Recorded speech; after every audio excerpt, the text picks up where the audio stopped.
Você tem 30 dias para sair. A ordem de despejo caiu no meu prato em plena ceia de Natal. Meu próprio filho ria, com desprezo, enquanto meus netos me olhavam assustados. Senti o gosto do vinho amargar na boca, mas não derramei uma única lágrima. Peguei o documento com as duas mãos, dobrei devagar e guardei no bolso. Mas quando ele abriu a misteriosa caixa de presentes que deixei na sua porta na manhã de Ano Novo, seu sangue simplesmente congelou. Agora ele precisava de mim mais do que nunca. Meu nome é Clarice, tenho 68 anos e na ceia de Natal deste ano, meu filho me entregou uma ordem de despejo como quem entrega um presente envenenado. Eu sou viúva há 9 anos. Meu marido, Osvaldo, morreu de infarto em 2015. Ele era pedreiro.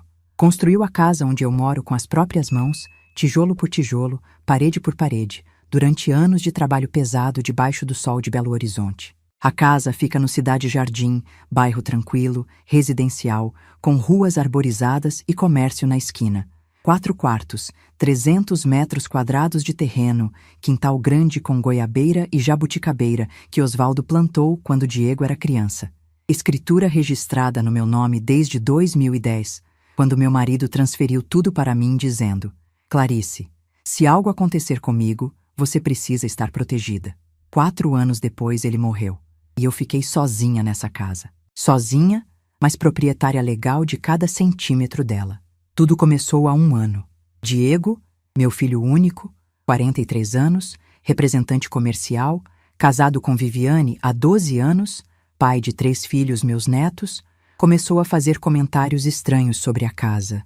Comentários que no começo pareciam inocentes, pareciam preocupação legítima de filho zeloso. Mãe, essa casa é muito grande para a senhora sozinha, não acha? Mãe, a senhora já pensou em vender e comprar um apartamento menor, mais prático, sem escada? Mãe, com a idade avançando, não seria melhor morar num lugar com menos manutenção? Eu sorria, desviava o assunto, oferecia café, mudava de conversa, porque eu sabia o que estava por trás daquelas palavras. Não era preocupação, era cobiça. Diego vinha acompanhado de Viviane. Sempre. Ela nunca deixava ele vir sozinho.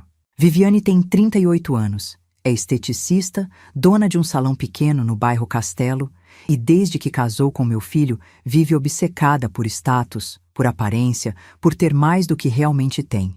Ela veio de família de classe média alta. O pai dela é gerente de banco aposentado. A mãe é professora universitária aposentada. Viviane cresceu com um padrão de vida confortável e nunca aceitou que casar com Diego significava viver com menos. Eles moram num apartamento alugado de 2 quartos.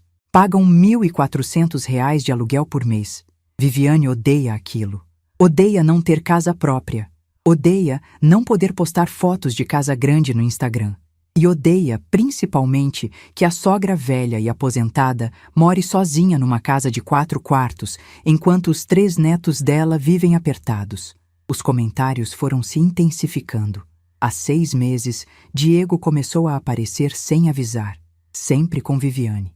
Sempre com a mesma conversa. Dizia que eu estava envelhecendo. Que logo ia precisar de ajuda para subir escada, para fazer compra, para limpar casa. Que seria perigoso morar sozinha.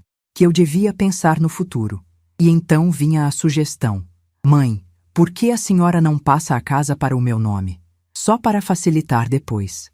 A senhora continua morando aqui, mas fica tudo resolvido juridicamente, sem burocracia quando chegar a hora. Eu recusava, toda vez. Diego, essa casa é minha. Seu pai deixou para mim. Eu vou morar aqui até o dia que eu morrer. Ele insistia. Viviane ficava quieta, mas o olhar dela dizia tudo. Aquele olhar calculista, frio, avaliando cada cômodo como se já fosse dela. Há 4 meses aconteceu algo que me fez perceber que a situação tinha saído do controle.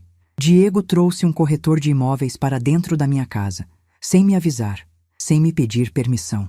Simplesmente tocou a campainha numa tarde de quinta-feira, entrou com Viviane e com um homem de terno que eu nunca tinha visto na vida, e disse: Mãe, esse é o Marcelo, corretor. Ele só vai dar uma olhada rápida, tirar umas medidas para a gente ter uma ideia de quanto vale. Fiquei paralisada. O homem entrou. Começou a andar pela casa, mediu a sala, fotografou o quintal, anotou tudo numa prancheta, abriu armários, conferiu o estado das janelas. E eu ali, parada no meio da minha própria sala, assistindo um estranho avaliar a casa que meu marido construiu como se eu já não existisse mais.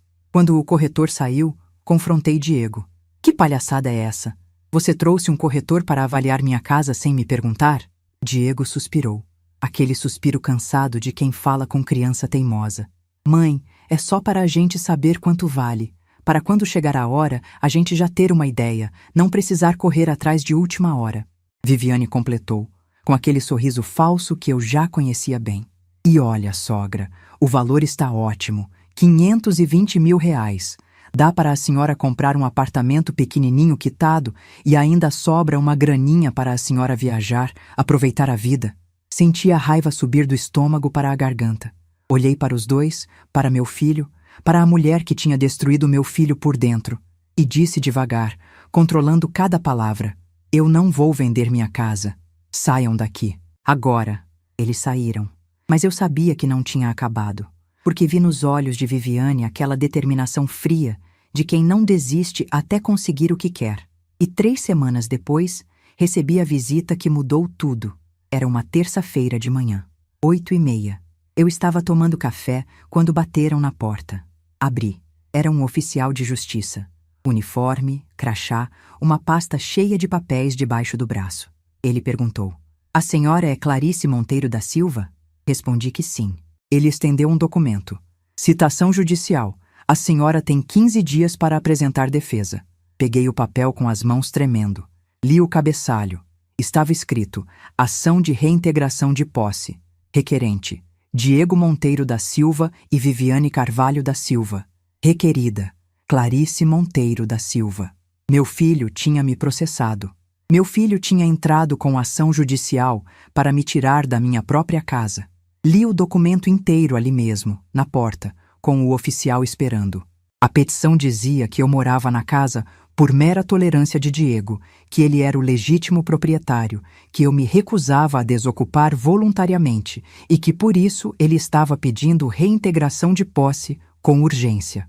Tudo mentira, tudo inventado, tudo assinado por um advogado sem escrúpulo disposto a fabricar qualquer história por dinheiro. Fechei a porta. Sentei na cadeira da cozinha. Fiquei olhando para aquele papel por 20 minutos sem conseguir respirar direito.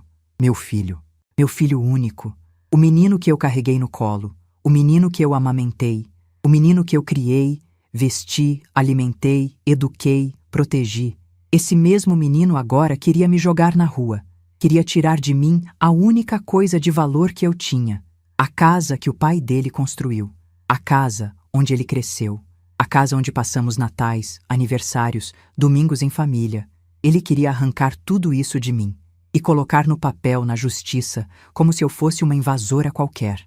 Liguei para o doutor Humberto Dias. Ele tem 72 anos, é advogado aposentado, foi amigo do Oswaldo desde os anos 70, quando jogavam futebol juntos num time amador do bairro. Sempre ajudou nossa família em questões jurídicas. Foi ele quem orientou Oswaldo a transferir a escritura para o meu nome em 2010. Foi ele quem registrou tudo em cartório. Contei sobre a citação. A voz dele mudou na hora. Ficou dura, indignada. Clarice, isso é um absurdo. Você é a proprietária legal. A escritura está no seu nome há 15 anos. Esse processo não vai para frente, mas é grave. Muito grave. Vou precisar que você me traga todos os documentos que tiver. Escritura, IPTU, comprovantes de pagamento, qualquer papel que prove que você é a dona dessa casa. No dia seguinte, fui ao cartório de registro de imóveis. Pedi segunda via da escritura.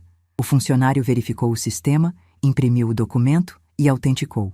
Ali estava, preto no branco: Clarice Monteiro da Silva, brasileira, viúva, portadora do CPF número tal, é a única e exclusiva proprietária do imóvel matriculado sob o número tal, registrado em maio de 2010. Peguei também certidão negativa de ônus, comprovando que a casa não tinha dívida, hipoteca, penhora, nada. Estava completamente quitada. Juntei os recibos de IPTU dos últimos 5 anos, todos pagos em dia, todos em meu nome. Levei tudo para o Dr. Humberto. Ele analisou cada papel, montou a contestação, Anexou a escritura, as certidões, os comprovantes, protocolou no prazo e me avisou: Clarice, o juiz pode demorar algumas semanas para decidir. A ação de reintegração de posse tem tramitação própria, mas com a documentação que temos, não tem como eles ganharem. A questão agora é esperar. Esperei, com o coração apertado, com medo, com raiva, mas esperei, porque não tinha outra opção. 3 semanas depois, o juiz proferiu a decisão. Doutor, Humberto me ligou assim que saiu a sentença. A voz dele estava diferente. Estava satisfeita, quase aliviada. Clarice, o juiz indeferiu o pedido liminarmente. Leia o despacho. Ele leu para mim pelo telefone. A requerida apresenta a escritura pública registrada em seu nome desde o ano de 2010, documento hábil e incontestável de propriedade do imóvel objeto da ação. A alegação de posse por mera tolerância é absolutamente incompatível com a realidade jurídica dos autos, configurando-se evidente litigância de má-fé. Indefiro o pedido liminar e determino a extinção do processo sem resolução de mérito. Comunico os fatos ao Ministério Público para apuração de eventual responsabilidade criminal dos requerentes e de seu patrono, nos termos do artigo tal do Código Penal. Respirei fundo. Tinha ganhado, mas a vitória tinha gosto amargo, porque ganhei contra meu próprio filho, e o juiz tinha mandado comunicar o Ministério Público. Diego ia ter que se explicar. Ia responder por ter entrado com ação judicial falsa, por ter mentido em petição, por ter tentado fraudar a justiça. Achei que isso ia fazer ele parar. Achei que ele ia perceber a gravidade do que tinha feito. Mas eu subestimei a influência de Viviane. Subestimei a ganância. E subestimei o quanto meu filho tinha se transformado em alguém que eu não reconhecia mais. Porque 3 semanas depois, Diego me ligou. A voz estava estranha, formal, fria, como se estivesse lendo um roteiro.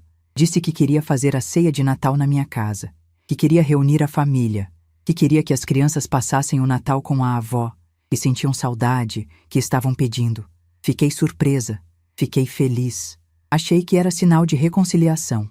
Achei que ele tinha refletido, que tinha percebido o erro, que estava voltando atrás. Disse que sim, que ele podia trazer os netos, que eu ia preparar tudo. Diego confirmou.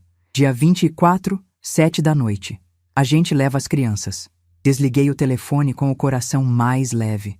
Primeira vez em meses que senti esperança. Passei os dias seguintes preparando a ceia. Limpei a casa inteira. Lavei cortina, lustrei móvel, encerei chão. Decorei a sala com enfeites de Natal que eu guardava há anos. Montei a árvore no canto da sala, pendurei as bolas coloridas, coloquei as luzes piscando. Comprei presentes para os 3 netos, Lucas, Isabela e Miguel. Boneco de ação para o Lucas, boneca para a Isabela, carrinho para o Miguel. Embrulhei cada um com papel colorido e fita. Coloquei debaixo da árvore. Fiz a ceia completa. Peru assado com farofa, arroz à grega, salpicão, maionese, frutas cristalizadas, rabanada, pavê de chocolate. Gastei mais de R$1.000. Dinheiro que tirei da poupança, porque eu queria que fosse especial. Queria que meus netos lembrassem daquele Natal para sempre. Queria que Diego visse que a mãe dele ainda amava ele, ainda perdoava, ainda abria a porta, mesmo depois de tudo. No dia 24 de dezembro, passei o dia inteiro na cozinha. Terminei de assar o peru às 6 da tarde. Coloquei a mesa. Toalha branca bordada que eu guardava para ocasiões especiais. Pratos, talheres, copos de cristal que ganhei de casamento e quase nunca usava. Guardanapos dobrados. Velas decorativas. Tudo perfeito. Tudo com carinho. Às 7 horas em ponto, bateram na porta. Abri. Diego estava ali, de camisa social, cabelo penteado, com aquela cara neutra que ele fazia quando queria esconder o que estava sentindo. Viviane ao lado dele, vestido vermelho, salto alto, maquiagem impecável, sorrindo aquele sorriso que nunca chegava nos olhos. E atrás deles, meus 3 netos. Lucas, 11 anos, alto para a idade, cabelo escuro igual ao do pai. Isabela, 8 anos, toda sorridente, de vestidinho rosa. Miguel, 5 anos, segurando a mão da mãe, olhando curioso para a casa que ele visitava tão pouco agora. As crianças correram para mim. Vovó, vovó! Abracei os 3 de uma vez. Senti o cheiro do cabelo deles, o calor dos corpinhos apertados contra mim, e pensei, valeu a pena. Tudo valeu a pena por esse momento. Entraram. As crianças foram direto para a árvore, olharam os presentes, perguntaram se podiam abrir. Eu disse que sim, mas depois da ceia. Diego e Viviane entraram devagar. Olharam a decoração, a mesa posta. Viviane fez um comentário. Nossa, sogra, a senhora caprichou, hein? O tom era neutro demais, como se estivesse elogiando só porque era educado fazer isso. Sentamos à mesa. Fiz a oração. Agradeci a Deus por ter a família reunida. Pedi bênção para todos. Servi o jantar. As crianças comiam animadas, conversavam, riam, contavam histórias da escola, dos amigos, dos desenhos que estavam assistindo. Lucas me perguntou se a goiabeira do quintal ainda dava fruta. Eu disse que sim, que esse ano tinha dado bastante, que ele podia pegar algumas depois. Isabela me mostrou o desenho que tinha feito na escola. Uma casa com árvore e uma vovó sorrindo. Miguel comeu 2 porções de pavê e ficou com chocolate no rosto inteiro. Diego e Viviane estavam quietos. Comiam, mas não conversavam. Não sorriam. Trocavam olhares que eu não conseguia decifrar. Pensei que estivesse imaginando coisas, que era só cansaço do fim de ano, do trabalho, da correria. Terminamos o prato principal. Servi a sobremesa. Rabanada, pavê, frutas. As crianças comeram com vontade. Eu estava relaxando. Estava feliz. Estava pensando que talvez tudo fosse dar certo. Que talvez essa noite marcasse o recomeço, o perdão, a família voltando a ser família. E então Diego levantou. Ele pegou uma pasta de couro que estava encostada na cadeira ao lado dele. Uma pasta que eu não tinha reparado até aquele momento. Abriu. Tirou um documento. Várias folhas grampeadas. Veio até onde eu estava sentada. Parou do meu lado. E colocou o papel no meu prato. Em cima dos restos de farofa. Em cima dos pedaços de peru que eu ainda não tinha terminado de comer. Olhei para o documento. Li o cabeçalho. Estava escrito: Notificação particular de desocupação voluntária. Prazo de 30 dias para desocupação imediata do imóvel sito à rua tal, número tal, Cidade Jardim, Belo Horizonte, Minas Gerais. Senti o sangue congelar. Senti o mundo parar. Olhei para Diego. Ele estava de pé ao meu lado, com os braços cruzados, o rosto duro, sem expressão. Viviane estava sentada na outra ponta da mesa, sorrindo. Um sorriso pequeno, satisfeito, cruel. As crianças pararam de comer. Lucas olhou para o pai. Isabela olhou para mim. Miguel continuou comendo pavê, alheio. Diego disse em voz alta, clara, firme, na frente dos filhos dele, na frente da esposa: Você tem 30 dias para sair dessa casa. Olhei para ele sem conseguir processar o que estava ouvindo. Diego, que despejo! Essa casa é minha. Ele deu um sorriso torto. Aquele sorriso de quem sabe algo que você não sabe. Não é mais, mãe. Essa casa agora é minha. Você mora aqui de favor. Eu te dei prazo suficiente para sair voluntariamente. Você não quis. Agora vai sair na justiça. Lucas, meu neto mais velho, aquele menino esperto que entendia mais do que deveria para a idade dele, perguntou baixinho, com a voz tremendo: Vovó, o que está acontecendo? Isabela começou a chorar. Não entendia o que estava acontecendo, mas sentia que era algo ruim, algo assustador. Miguel largou a colher e agarrou no braço da mãe. Viviane se levantou, puxou as 3 crianças para perto dela. Vamos, meninos. Vovó está cansada. Vamos embora. Lucas resistiu. Mãe, mas a gente nem abriu os presentes ainda. Viviane puxou ele com força. Vamos. Agora. Eu me levantei devagar. Peguei o documento com as 2 mãos. Li rapidamente. Era uma notificação extrajudicial, sem valor jurídico formal, mas redigida em linguagem de ameaça clara. Dizia que eu tinha 30 dias para desocupar voluntariamente ou eles retomariam as ações judiciais, dessa vez com pedido de despejo por ocupação irregular, com multa diária, com todas as penalidades previstas em lei. Estava assinado por Diego, por Viviane e por um advogado diferente daquele da primeira ação. Senti o gosto do vinho amargar na boca. Senti a sala girar. Mas não derramei uma lágrima. Não na frente deles. Não na frente das crianças. Olhei para o meu filho, para o homem que eu carreguei na barriga por 9 meses, para o homem que eu parei de comer para dar comida quando o dinheiro era curto. para o homem que eu acordava de madrugada para cuidar quando estava doente, para o homem que eu protegi, defendi, amei incondicionalmente por 43 anos. E não reconheci nada naquele rosto. Dobrei o documento devagar, guardei no bolso do avental. Olhei para Diego e disse com a voz mais firme que consegui reunir: "Sai da minha casa, agora." Ele riu. Uma risada curta, seca, cruel. "Sua casa? Não é mais sua, mãe. Você vai ver que eu estou falando sério." Viviane já estava na porta, segurando os 3 netos. Lucas olhou para mim por cima do ombro.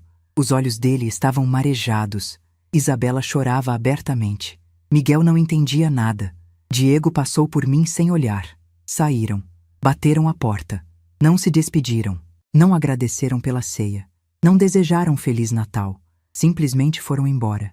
E me deixaram ali, sozinha, na ceia que eu tinha preparado com tanto carinho, na mesa cheia de comida, com os presentes embaixo da árvore que ninguém abriu. Fechei a porta com a mão tremendo. Voltei para a sala. Sentei no sofá.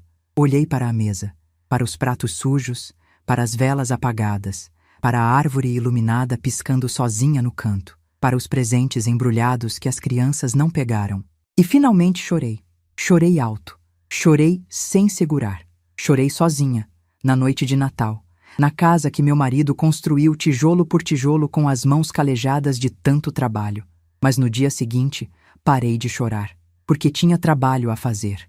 Antes de continuar, eu preciso perguntar uma coisa para vocês. O que vocês fariam no meu lugar? Se o filho de vocês processasse vocês para tomar a casa que o marido de vocês construiu com as próprias mãos, vocês reagiriam ou deixariam quieto? Porque o que eu fiz depois da decisão do juiz mudou tudo. E o que aconteceu na sequência foi ainda pior do que eu imaginava. No dia 25 de dezembro, dia de Natal, acordei às 6 da manhã. Não consegui dormir direito. Passei a noite inteira repassando a cena na cabeça. A cara do Diego, o sorriso da Viviane, o choro da Isabela, a confusão do Miguel, as palavras: "Você tem 30 dias para sair dessa casa." Levantei, tomei banho, fiz café, sentei na mesa da cozinha com a notificação na mão. Li de novo, cada palavra, cada vírgula. E então peguei o telefone e liguei para o Dr. Humberto. Ele atendeu no 3º toque. A voz estava rouca de sono. "Alô?" eu disse. "Humberto, desculpa ligar cedo no dia de Natal, mas preciso da sua ajuda. Urgente." A voz dele mudou na hora. Ficou alerta. "Clarice, o que aconteceu?" Contei tudo. A ceia, o documento, a humilhação na frente dos netos, a ameaça de retomar ação judicial. Humberto ficou em silêncio por alguns segundos. Depois disse, com uma raiva controlada que eu nunca tinha ouvido na voz dele: "Clarice, isso não tem valor jurídico nenhum. É uma notificação particular. Não vale nada no fórum. Mas é assédio. É pressão psicológica contra a pessoa idosa. E junto com tudo que já aconteceu, dá munição suficiente para irmos ao Ministério Público com representação criminal completa. Vou na sua casa amanhã. Às 9 da manhã. Separa todos os documentos que você tiver. Tudo. A escritura, os comprovantes de IPTU, a decisão do juiz extinguindo a primeira ação e agora essa notificação. Vamos montar um processo que vai fazer seu filho se arrepender de ter nascido." No dia 26 de dezembro, Humberto chegou pontualmente às 9 horas. Entrou, cumprimentou, sentou na mesa da cozinha, espalhou os documentos. Começou a analisar tudo metodicamente, fazendo anotações num bloco amarelo.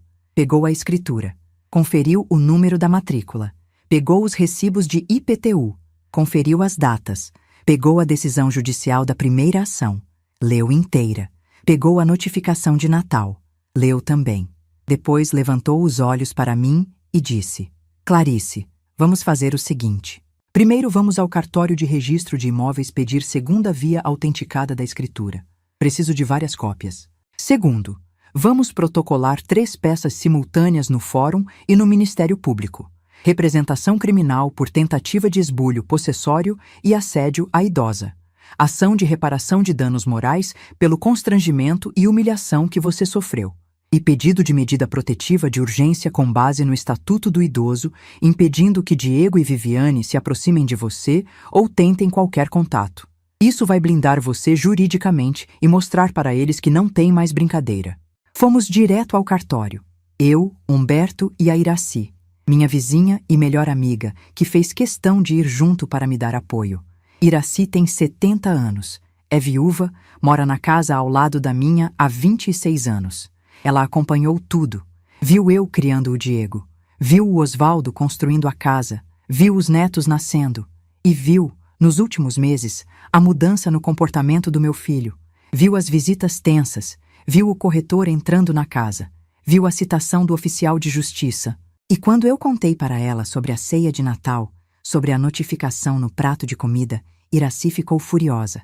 Clarice, isso não vai ficar assim. Eu vou com você aonde precisar. Vou testemunhar tudo o que for necessário. Esse menino perdeu a vergonha na cara. No cartório, o atendente conferiu meu documento, localizou a matrícula do imóvel no sistema e imprimiu a certidão atualizada.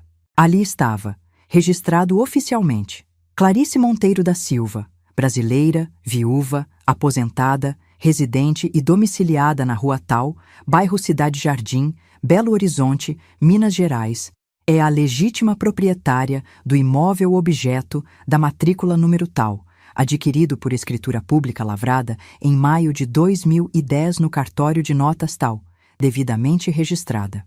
Humberto pediu 5 cópias autenticadas, pagou a taxa, guardou tudo numa pasta.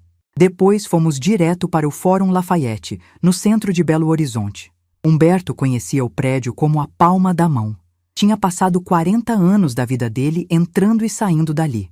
Subimos até o 2º andar. Ele foi direto ao setor de distribuição de processos. Protocolou as 3 peças que tinha preparado: a representação criminal, a ação de danos morais e o pedido de medida protetiva. O funcionário carimbou, registrou o número dos protocolos, devolveu as cópias. Humberto guardou tudo. Descemos. Fomos a pé até o Ministério Público, que fica a 3 quadras do fórum. Lá, Humberto entregou cópia da representação criminal diretamente no setor de proteção ao idoso. A promotora de plantão, uma mulher jovem de uns 30 e poucos anos, leu rapidamente o documento, olhou para mim e disse: "A senhora vai precisar prestar depoimento formal. Vou agendar para a semana que vem. Traga todas as provas que tiver." Voltamos para casa. Humberto me orientou: "Clarice, agora você espera. O juiz vai analisar o pedido de medida protetiva. Pode sair em 48 horas ou pode demorar uma semana, depende da vara. Enquanto isso, não atende ligação do Diego, não responde mensagem, não abre a porta se ele aparecer. Qualquer contato que ele tentar, você documenta e me manda. Anota a data, horário, o que ele falou. Tudo vira prova." Agradeci. Humberto apertou minha mão. "Clarice, você não está sozinha. Osvaldo foi meu amigo, você é minha amiga, e eu vou fazer justiça." Passei os dias seguintes numa rotina estranha. Acordava cedo, tomava café com a Iraci, que vinha todo dia para não me deixar sozinha. Fazia as tarefas da casa no automático. Limpava, cozinhava, lavava roupa. Mas a cabeça estava sempre no mesmo lugar, na ceia de Natal, no documento no prato, na cara do Diego, no choro da Isabela. Tentava entender como tinha chegado naquele ponto, onde eu tinha errado, o que eu podia ter feito diferente. Mas não encontrava resposta, porque eu tinha sido mãe, tinha sido boa mãe, tinha dado tudo o que eu podia dar. E mesmo assim, meu filho tinha me traído. No 3º dia após o Natal, recebi uma ligação, número desconhecido. Atendi com cuidado. Era uma mulher, voz jovem, educada. "Dona Clarice? Sou Renata, prima da senhora.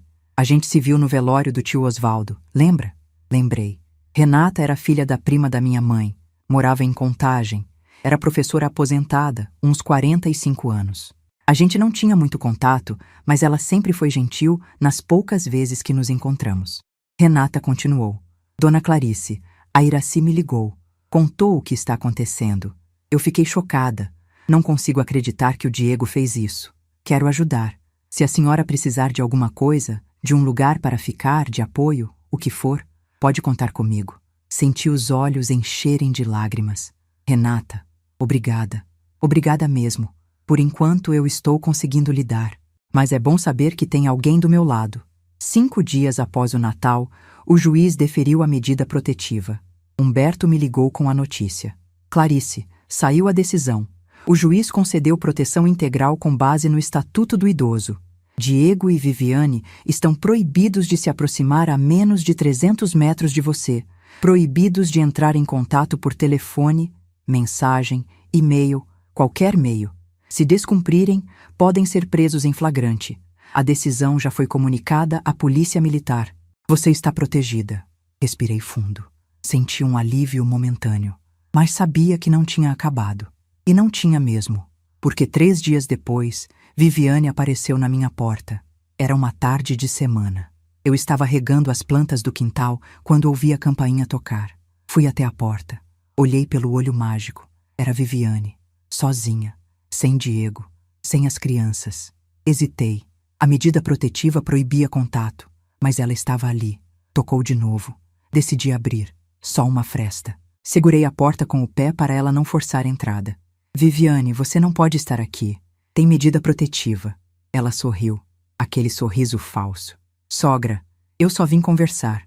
Só alguns minutos. Prometo que vou embora logo. Fiquei parada, olhando para ela.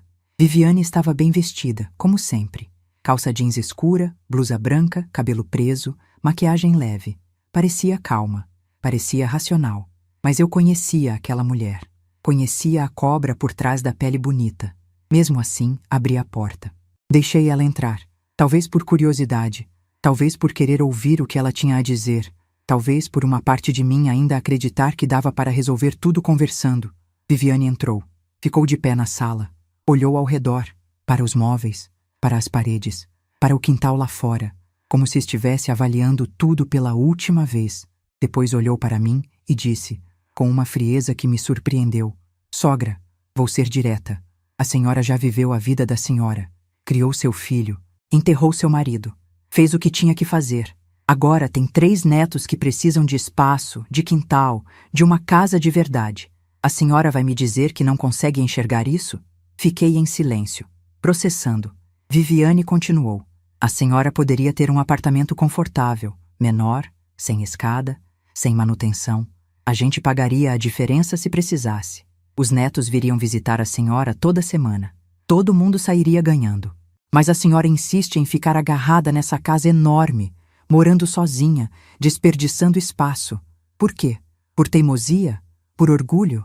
Olhei para ela, para aquela mulher que tinha destruído meu filho por dentro, que tinha plantado veneno na cabeça dele, que tinha transformado o menino generoso que eu criei num homem capaz de processar a própria mãe, e disse, com a voz mais calma que consegui: Viviane, essa casa não é sua. Nunca vai ser. E não é teimosia. É dignidade. O rosto de Viviane mudou. A máscara caiu. Ficou duro, frio, sem nenhum esforço de fingimento. A senhora vai se arrepender dessa teimosia, Clarice. Eu garanto. A gente vai conseguir essa casa, de um jeito ou de outro. E quando conseguirmos, a senhora vai perceber que perdeu tudo. Os netos, o filho, a família, tudo. Por causa de 4 paredes. Virou as costas. Foi até a porta. Abriu. Antes de sair, virou e disse: A senhora vai morrer sozinha, sogra. Sozinha e abandonada. Sem ninguém. Pensa nisso. Saiu. Bateu a porta. Fiquei parada no meio da sala, tremendo. Não de medo, de raiva. Liguei para Humberto. Contei sobre a visita. Ele ficou furioso. Clarice, ela descumpriu a medida protetiva. Isso é crime. Vou comunicar o juiz agora. E você precisa registrar boletim de ocorrência. Agora. Hoje. Liguei para a Irace. Ela veio na hora. Fomos juntas para a delegacia mais próxima. Registrei o boletim. Contei sobre a visita, sobre as ameaças. A escrivã anotou tudo. Protocolo registrado. Humberto usou esse boletim para peticionar no processo, informando o descumprimento da medida protetiva e pedindo que Viviane fosse intimada formalmente, sob pena de prisão. O juiz deferiu no dia seguinte. Viviane foi notificada, mas eu sabia que aquilo não ia parar ela, porque gente desesperada não pensa em consequência. Gente desesperada só pensa em conseguir o que quer. E Viviane queria minha casa, a qualquer custo. E foi exatamente aí que Diego cometeu o erro que destruiu tudo. 3 semanas depois da visita de Viviane, numa manhã fria de janeiro, recebi uma ligação de Humberto. A voz dele estava diferente, tensa, urgente. Clarice, você precisa vir ao meu escritório. Agora. Aconteceu uma coisa grave, muito grave. Senti o coração disparar. Humberto, o que foi? O Diego fez alguma coisa? Ele hesitou. Vem aqui, preciso te mostrar pessoalmente. Pedi para Iraci me levar. Ela pegou o carro, fomos até o bairro Santa Efigênia, onde Humberto morava e mantinha o escritório em casa. Chegamos em 20 minutos. Humberto nos recebeu na porta. O rosto dele estava sério, preocupado. Entramos. Ele nos levou até o escritório, uma sala cheia de livros de direito, uma mesa antiga de madeira, cadeiras de couro gasto. Sentamos. Humberto pegou uma pasta, abriu, tirou um documento, colocou na minha frente. Clarice, a polícia me ligou hoje de manhã. Seu filho foi preso. Senti o mundo parar. Preso? Como? Por quê? Humberto respirou fundo. Ele tentou registrar uma escritura falsa da sua casa. Uma escritura falsificada, colocando o imóvel no nome dele e da Viviane. Levou para um cartório em outro bairro. O cartorário checou o sistema, viu que já existia registro anterior no seu nome, negou o registro e chamou a polícia. Diego foi preso em flagrante. Está detido agora. A audiência de custódia é amanhã. Fiquei sem ar. Olhei para o documento. Era uma cópia da escritura falsa que Diego tinha tentado registrar. Parecia oficial. Tinha carimbo, assinatura, tudo. Mas era falsificação. Humberto explicou. Ele pagou alguém para fazer isso. Um falsificador. A polícia já identificou o cara. Encontraram a transferência bancária de R$ 3.000 que Diego fez para ele. Encontraram mensagens no celular do Diego combinando tudo. E encontraram mensagens da Viviane orientando cada passo. Leva para um cartório longe. Não usa o advogado de antes. Se der errado, nega tudo. Está tudo documentado, Clarice. Seu filho cometeu crime grave. Falsificação de documento público, tentativa de estelionato, violação de medida protetiva. Comecei a chorar. Não consegui segurar. Humberto esperou. Iraci segurou minha mão. Depois de alguns minutos, consegui falar. Humberto, eu não queria isso. Não queria que chegasse nesse ponto. Humberto foi direto, como sempre. Clarice, você não colocou ele lá. Ele se colocou. Ele teve todas as chances de parar. Depois da primeira ação que o juiz extinguiu, ele podia ter desistido. Depois da medida protetiva, podia ter recuado. Mas ele escolheu continuar. Escolheu falsificar documento. Escolheu cometer crime. A responsabilidade é dele. No dia seguinte, houve a audiência de custódia. Humberto foi. Eu não. Não tive coragem de ver meu filho algemado. Humberto me ligou no final da tarde. Clarice, o juiz decretou prisão preventiva.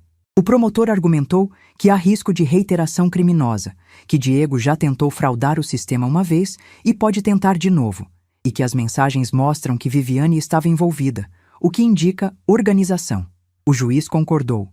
Diego vai ficar preso até o julgamento. Perguntei com a voz fraca. Quanto tempo? Humberto suspirou. Pode levar meses, 4, 6, talvez mais. Depende da carga de processos da vara criminal. Os dias que se seguiram foram os mais difíceis da minha vida. Acordava no meio da noite pensando no Diego, no menino que ele foi, no homem que ele se tornou.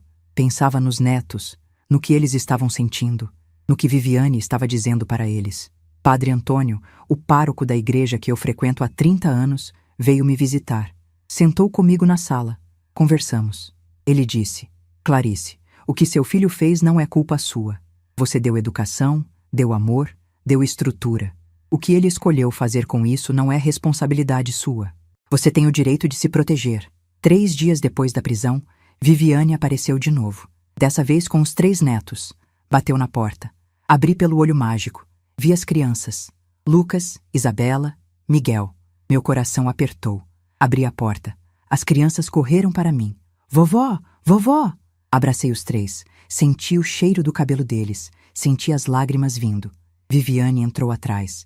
Estava diferente. Cabelo despenteado, sem maquiagem, roupa amassada, olhos vermelhos de chorar. Começou a falar atropelado, sem parar para respirar. Sogra, pelo amor de Deus, tira o Diego da cadeia. As crianças estão sofrendo. Eles perguntam onde está o pai todo dia. Eu não sei o que responder. Por favor, eu imploro, faz alguma coisa. Olhei para ela, para a mulher que tinha me humilhado durante meses, para a mulher cujas mensagens tinham sido encontradas pela polícia, orientando meu filho a cometer crime. Viviane, eu não coloquei seu marido na cadeia. Ele se colocou, e você ajudou.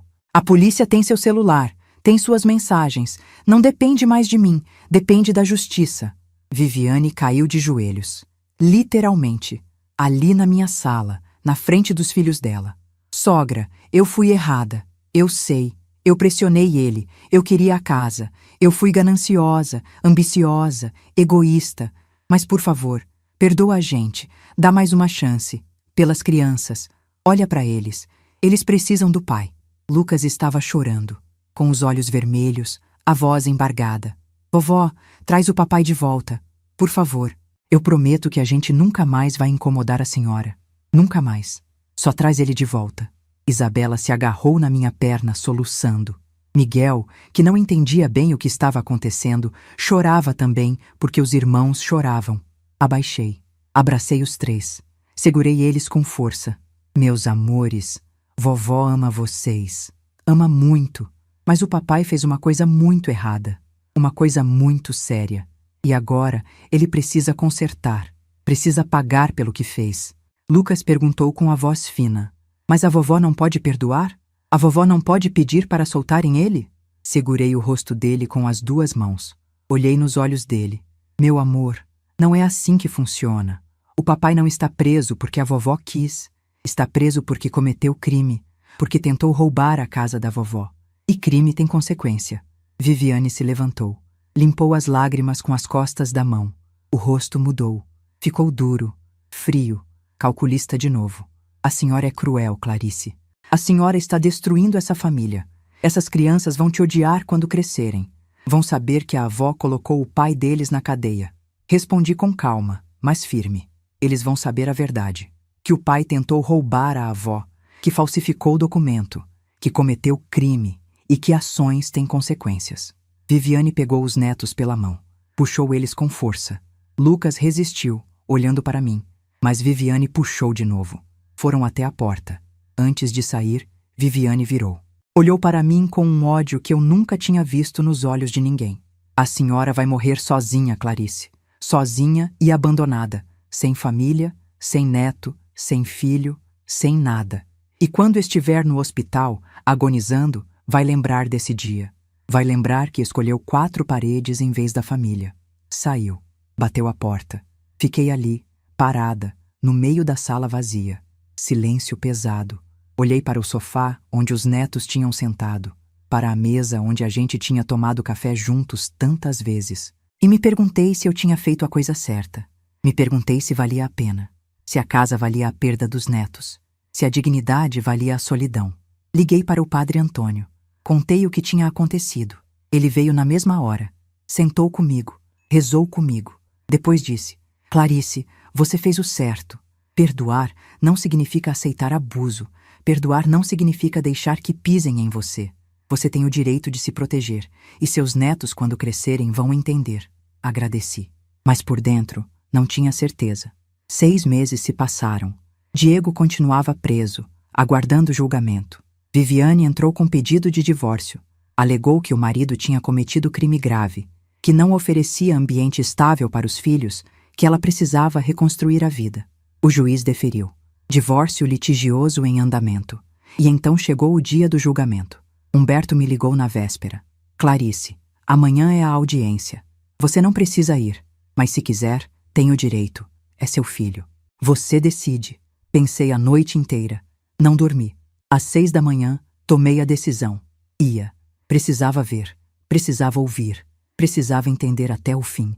Cheguei ao fórum às 8 da manhã. Humberto me esperava na porta. Subimos juntos.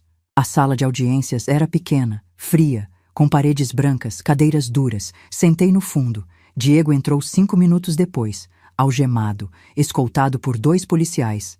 Magro, barba por fazer, roupa amassada. Olhou para a sala. Me viu. Parou. Ficou olhando para mim por alguns segundos. Não consegui decifrar a expressão. Raiva? Tristeza? Arrependimento? Não sei. O juiz entrou. Abriu a sessão. O promotor apresentou as acusações: falsificação de documento público, tentativa de registro fraudulento, violação de medida protetiva de idoso. Apresentou as provas: a escritura falsa, os comprovantes bancários, as mensagens do celular. Pediu condenação exemplar: 4 anos de reclusão em regime fechado. O advogado de defesa de Diego tentou argumentar. Disse que o réu era primário, que tinha família, que estava arrependido, que merecia pena alternativa. O promotor rebateu. O réu cometeu crime contra a própria mãe, pessoa idosa e vulnerável. Planejou, contratou terceiro, falsificou o documento oficial. Não há como considerar isso menos grave. O juiz ouviu tudo. Chamou Diego para depor. Ele levantou, foi até a frente. O juiz perguntou se ele tinha algo a declarar. Diego ficou em silêncio por um tempo. Depois disse com a voz baixa: Eu errei. Eu sei que errei. Não tenho desculpa. Só queria que minha família tivesse uma casa melhor. Mas eu errei. Errei feio. O juiz anotou. Perguntou mais algumas coisas. Diego respondeu. Depois o juiz dispensou ele. Diego voltou para o lugar. Olhou para mim de novo. Dessa vez, vi lágrimas.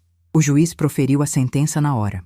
Diante das provas apresentadas, da gravidade dos fatos, da relação de parentesco entre réu e vítima e da violação específica do Estatuto do Idoso, condeno o réu Diego Monteiro da Silva a 4 anos de reclusão em regime inicialmente fechado, pelo crime de falsificação de documento público e tentativa de registro fraudulento. Condeno também ao pagamento de R$10 mil de indenização por danos morais à vítima. A pena será cumprida integralmente, com possibilidade de progressão de regime após o cumprimento de 1/6 da pena, mediante bom comportamento.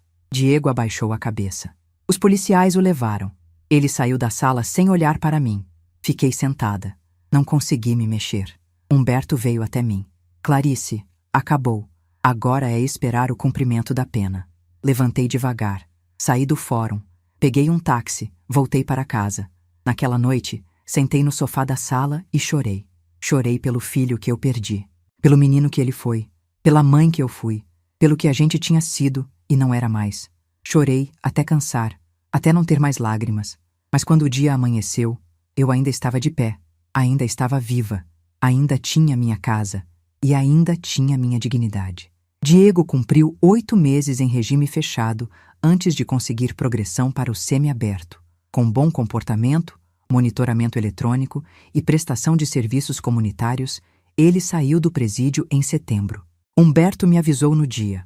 Clarice, seu filho foi transferido para o regime semiaberto. Vai usar tornozeleira eletrônica. Vai trabalhar durante o dia e voltar para a casa de acolhimento à noite. A medida protetiva continua valendo. Ele não pode se aproximar de você. Pensei que seria um alívio. Pensei que finalmente tudo ia acabar. Mas estava errada, porque a liberdade de Diego trouxe problemas novos. 2 semanas depois da saída dele, Viviane me ligou. Não sei como ela conseguiu meu número de novo. Eu tinha bloqueado todos os contatos dela, mas ela ligou de número diferente.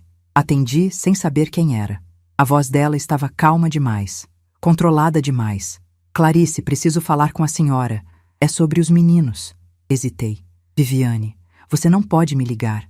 Tem medida protetiva. Ela ignorou. Os meninos querem ver a avó, estão pedindo. Lucas, principalmente. Ele tem perguntado toda semana. Eu achei que a senhora gostaria de saber. Senti o coração apertar. Como eles estão? Viviane suspirou. Confusos, tristes. O Diego vê eles uma vez por semana, sempre acompanhado, porque o juiz mandou. Mas é difícil. Eles perguntam quando o pai vai voltar para casa de verdade. Eu não sei o que responder. Fiquei em silêncio. Viviane continuou. Clarice, eu sei que a gente errou. Eu sei que eu errei. Mas as crianças não têm culpa. Elas sentem falta da avó. Se a senhora quiser ver eles, eu levo. Num lugar neutro. Uma praça, um parque, o que a senhora preferir. Parte de mim queria dizer sim. Queria abraçar meus netos. Queria ouvir as vozes deles, ver os sorrisos deles. Mas outra parte sabia que era arriscado. Que Viviane podia estar armando alguma coisa. Viviane, eu preciso pensar. Ela respondeu rápido demais. Tudo bem, mas pensa logo. As crianças precisam da avó?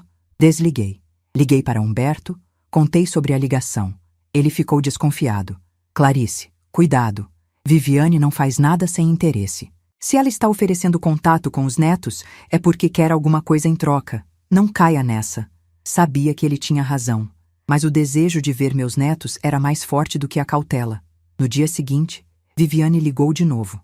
Clarice, pensei numa coisa. A senhora quer ver os meninos, eu sei. E eu quero que eles vejam a avó.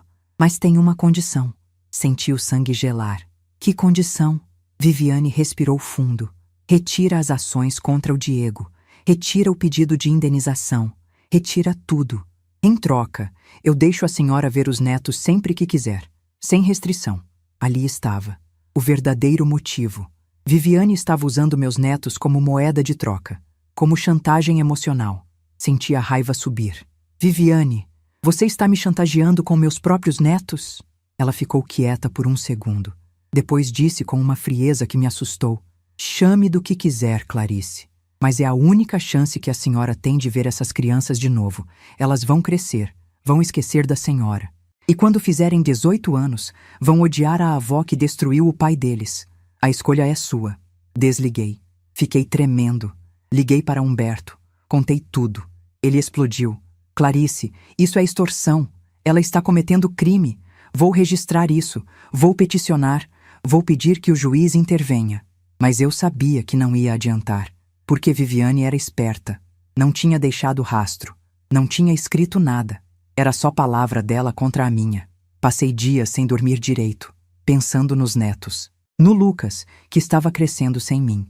Na Isabela, que devia estar quase do tamanho que eu lembrava. No Miguel, que talvez nem se lembrasse mais da avó. E pensando em Viviane, usando eles como arma. 3 semanas depois, recebi uma carta. Remetente. Diego Monteiro da Silva. Endereço. Casa de acolhimento tal. Abri com as mãos tremendo. A carta era escrita à mão, em papel barato de caderno, com letra trêmula que eu reconheci como a do meu filho. Mãe, sei que não tenho o direito de te escrever. Sei que você deve me odiar. E tem razão de odiar. Eu fiz a pior coisa que um filho pode fazer. Tentei roubar de você. Tentei tirar a casa que o meu pai construiu com tanto suor. Tentei te jogar na rua. E ainda por cima, falsifiquei documento, cometi crime. Fui preso, envergonhei a família toda. Não tenho desculpa. Não tenho justificativa. Eu só queria te dizer que eu me arrependo. Me arrependo de verdade. Cada dia que passei na cadeia, eu pensei no que fiz. Cada noite que dormi naquele lugar horrível, eu lembrei da sua cara na ceia de Natal. Do jeito que você olhou para mim quando eu coloquei aquele papel no seu prato. E eu entendi. Entendi que eu tinha virado um monstro. A Viviane pediu divórcio. Levou os meninos. Eu vejo eles uma vez por semana, mas é difícil. Eles me olham diferente agora, como se eu fosse um estranho, um bandido. E eu sou. Eu sou um bandido que tentou roubar a própria mãe. Eu não estou te pedindo perdão. Não mereço. Só queria que você soubesse que eu me arrependo. E que se eu pudesse voltar no tempo, eu nunca teria feito o que fiz. Nunca. Seu filho, Diego. Li a carta 5 vezes. Chorei. Guardei na gaveta da cômoda. Não respondi. Não porque fosse cruel, mas porque ainda não estava pronta. Porque as feridas ainda estavam abertas. Porque as palavras dele, por mais sinceras que parecessem, não apagavam a humilhação que eu tinha sentido. 1 mês depois, Lucas me encontrou nas redes sociais. Mandou mensagem pelo Instagram. Vó, eu sinto saudades. A mãe não deixa eu falar com a senhora. Mas eu lembro de tudo. Lembro dos almoços de domingo. Lembro do quintal. Lembro da goiabeira, lembro do Natal antes daquele dia ruim. A senhora ainda gosta de mim? Respondi com o coração apertado. Meu amor, vovó nunca parou de gostar de você. Vovó ama você, ama sua irmã, ama seu irmão. Sempre vou amar. Mas vovó precisou se proteger. Quando você crescer, vai entender. Ele respondeu. Eu já entendo, vó. Eu vi o que aconteceu. Eu sei que o papai errou. A mãe conta a versão dela. Mas eu sei a verdade. Eu estava lá. Eu vi. Combinamos de nos encontrar. Num sábado de tarde, numa praça pública em Contagem, longe dos olhos de Viviane. Lucas foi sozinho, de ônibus. Tem 13 anos agora. Está alto, magro, com o rosto do pai quando era jovem. Me abraçou com força. Sentamos num banco. Conversamos por 2 horas. Ele contou sobre a escola, sobre os amigos, sobre como era difícil a situação em casa. Contou que Viviane tinha arrumado um namorado novo, um empresário do ramo de estética, e que ia se casar de novo. Contou que o padrasto era legal, mas que ele sentia falta do pai de verdade. E sentia falta da avó. Perguntou se um dia eu ia perdoar o Diego. Respirei fundo. Lucas, perdão é uma coisa complicada. Não é só dizer, está perdoado e pronto. Perdoar significa que a ferida fechou. E a minha ferida ainda está aberta. Talvez um dia eu consiga, mas hoje ainda não. Ele entendeu. Disse, vó, quando eu fizer 18 anos, vou morar com a senhora. A senhora aceita? Segurei a mão dele. Aceito, meu filho. Sempre. Voltei para casa com o coração menos pesado, mas sabia que a batalha ainda não tinha terminado, porque Viviane ia descobrir que Lucas tinha me visto, e ia haver consequências. E houve. 2 semanas depois, Lucas me mandou mensagem. Vó, a mãe descobriu.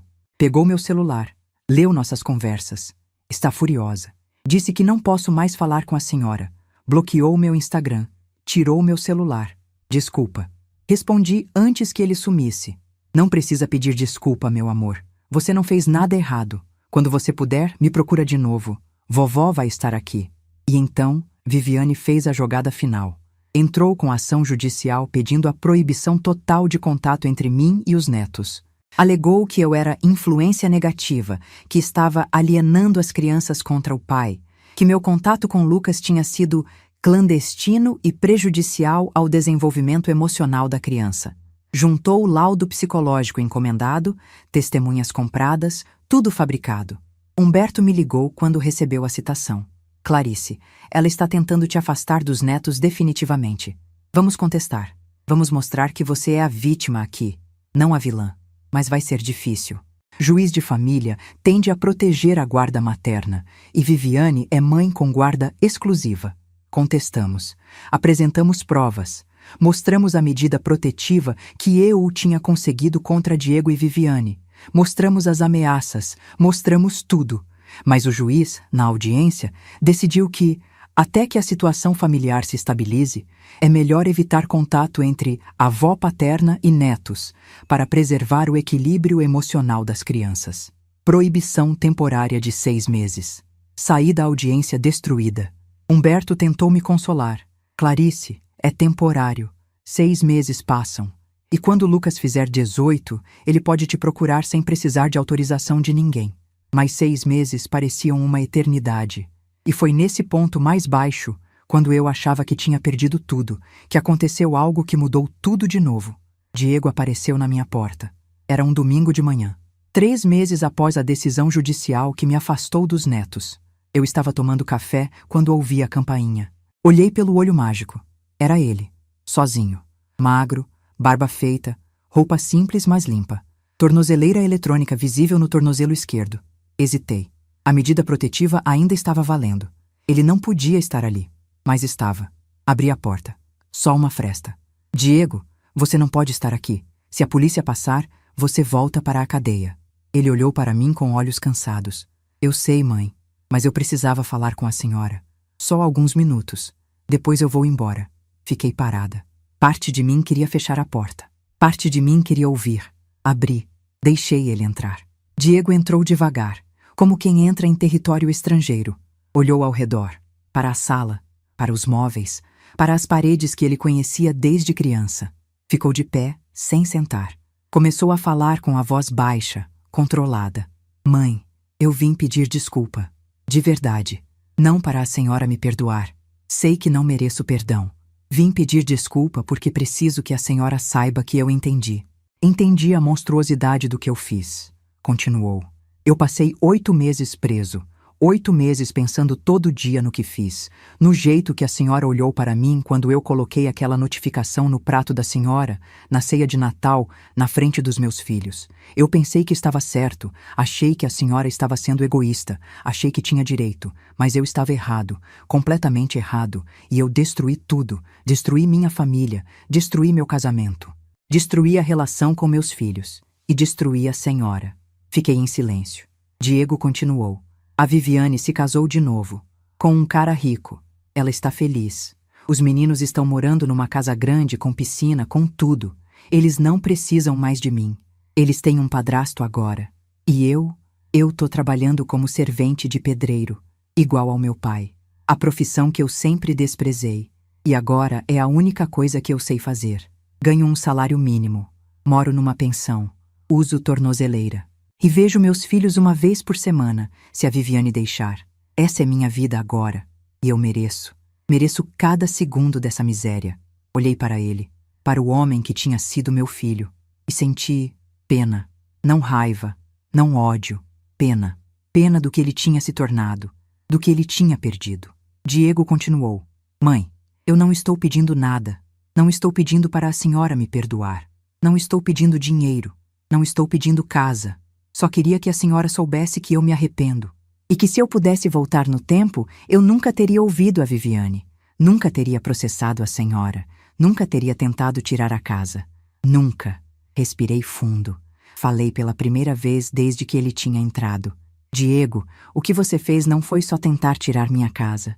Você me humilhou, na frente dos seus filhos, na ceia de Natal. Você me tratou como lixo, como se eu não valesse nada, como se os anos que eu te criei, que te amei, que abri mão de tudo por você, não significassem nada. A voz dele tremeu. Eu sei, mãe, eu sei, continuei. E agora você vem aqui pedir desculpa. Mas desculpa não apaga o que aconteceu. Não apaga a dor. Não apaga a humilhação. Não apaga o fato de que eu chorei sozinha na noite de Natal, na casa que seu pai construiu, porque o filho que eu criei me traiu. Diego abaixou a cabeça. Eu sei, mãe. Fiquei em silêncio por um tempo. Depois falei: Diego, eu não sei se um dia vou conseguir te perdoar. Não sei se a ferida vai fechar. Mas o que eu sei é que você destruiu a confiança. E confiança, uma vez quebrada, é quase impossível de reconstruir. Ele assentiu. Eu sei. Olhei para ele, para o filho que eu tinha perdido, e disse: Vai embora agora, Diego, antes que a polícia te pegue aqui. E não volta. Se um dia eu estiver pronta para falar com você de novo, eu te procuro. Mas hoje não é esse dia. Ele olhou para mim. Os olhos dele estavam cheios de lágrimas. Tudo bem, mãe. Eu entendo. Virou. Foi até a porta. Abriu. Antes de sair, virou e disse: Eu te amo, mãe. Sempre vou te amar. Mesmo que a senhora nunca me perdoe. Saiu. Fechei a porta. Sentei no sofá e chorei. Chorei pelo filho que eu perdi, pelo menino que ele foi, pela família que a gente podia ter sido e nunca vai ser. Mas dessa vez, as lágrimas eram diferentes. Não eram de raiva, não eram de ódio, eram de luto. Luto pelo que foi, pelo que podia ter sido, pelo que nunca mais vai ser. E quando parei de chorar, percebi uma coisa. Percebi que eu tinha ganhado. Não tinha ganhado o filho de volta. Não tinha ganhado os netos de volta. Mas tinha ganhado a dignidade de volta. Tinha provado para mim mesma que eu não era capacho. Que eu não aceitava abuso. Que eu valia alguma coisa.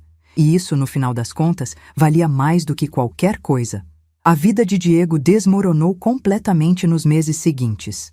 Humberto me mantinha informada, através de contatos que ele ainda tinha no fórum e na vara de execuções penais. Diego continuou cumprindo pena em regime semiaberto com monitoramento eletrônico. Trabalhava como servente de pedreiro numa obra da prefeitura, carregando massa, limpando entulho, fazendo o trabalho pesado debaixo do sol.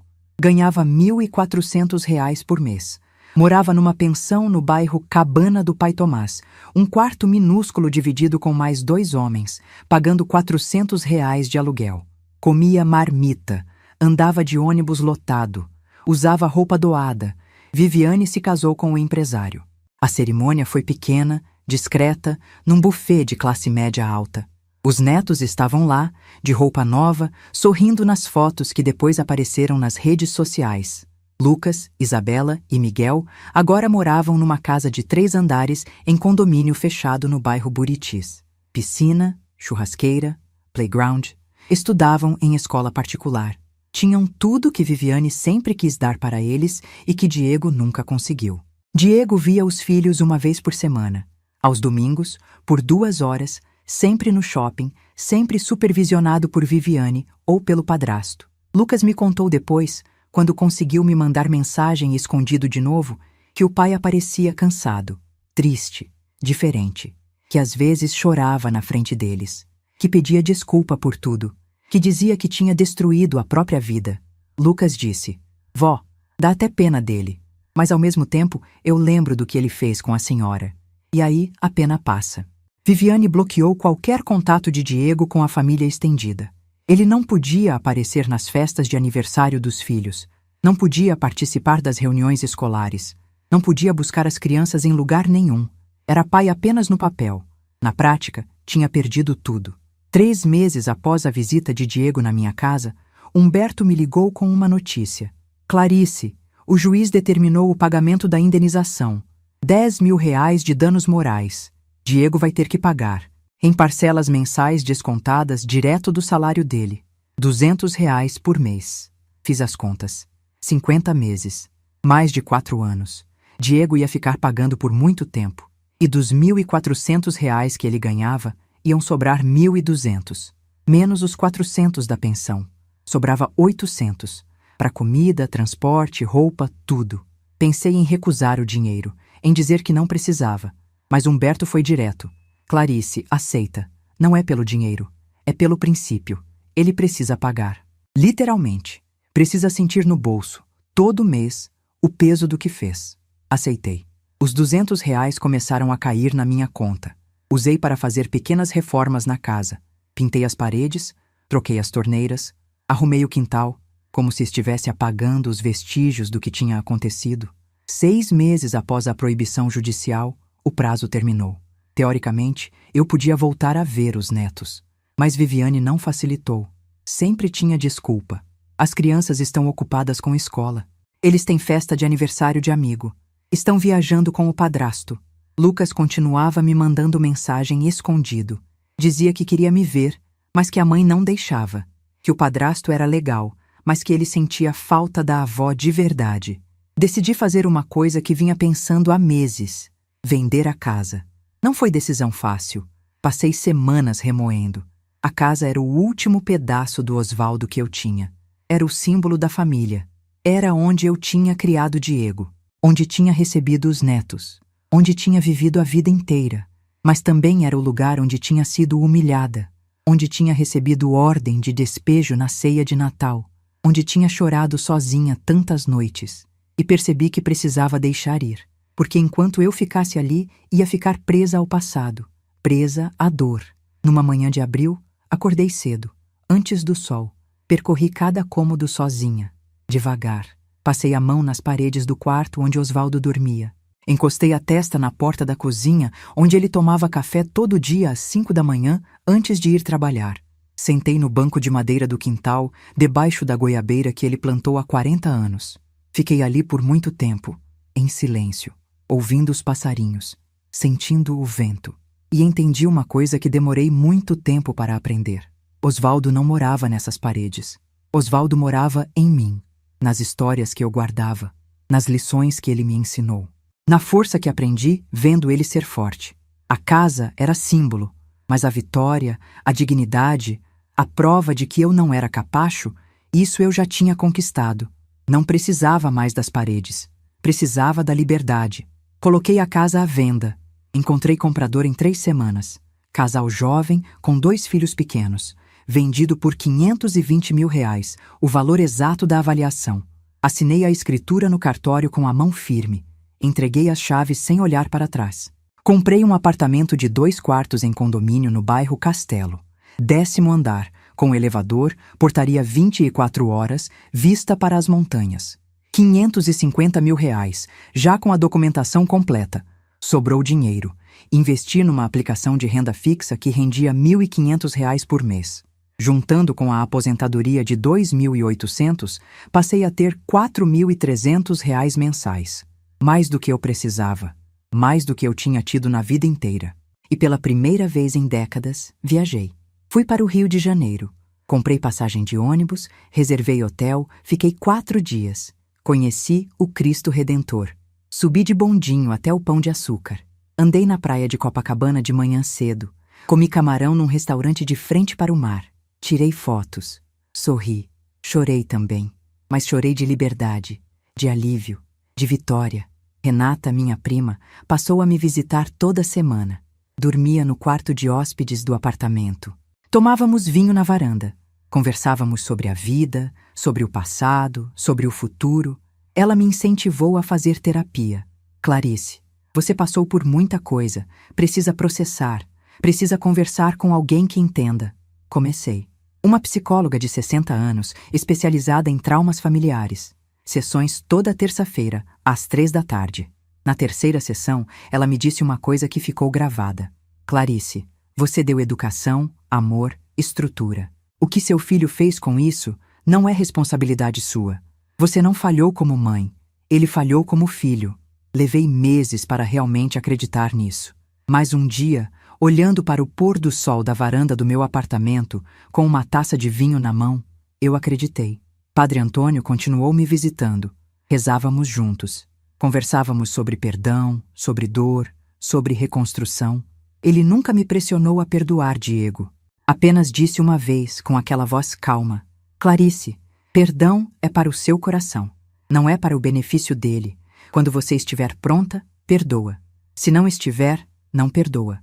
Deus entende as duas respostas. 1 ano e meio após vender a casa, recebi uma carta de Diego. A segunda, escrita à mão, de novo, papel barato, letra trêmula.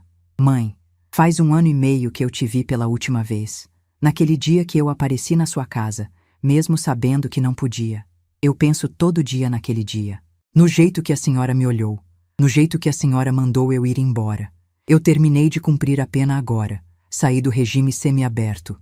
Tirei a tornozeleira. Sou livre de novo. Mas não me sinto livre. Me sinto preso. Preso pela culpa, pelo arrependimento, pelo que eu fiz.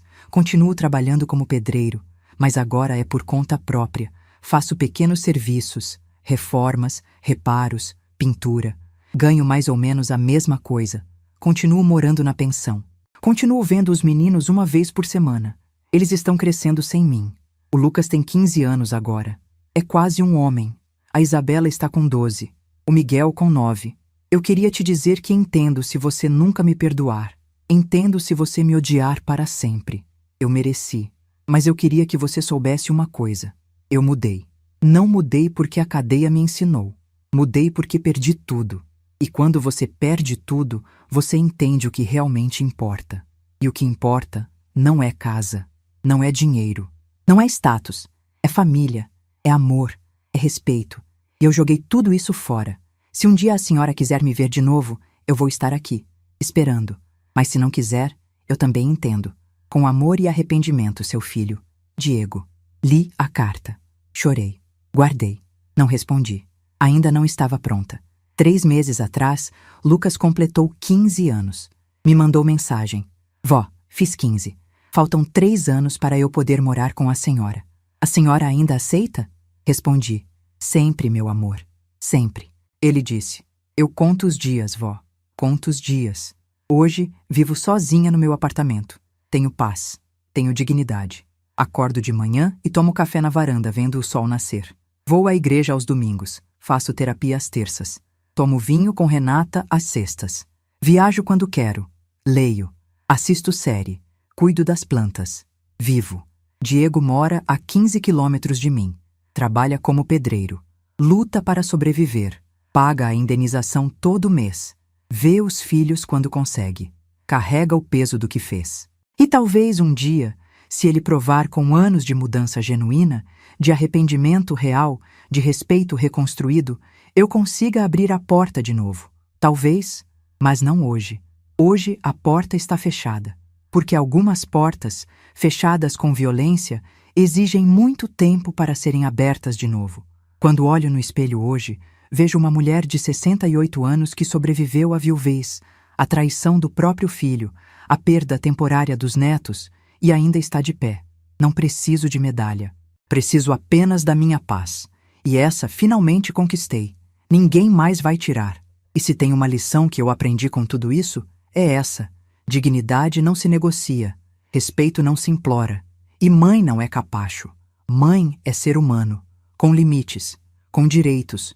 Com o direito de dizer não. De se proteger. De escolher a própria paz em vez do sofrimento eterno.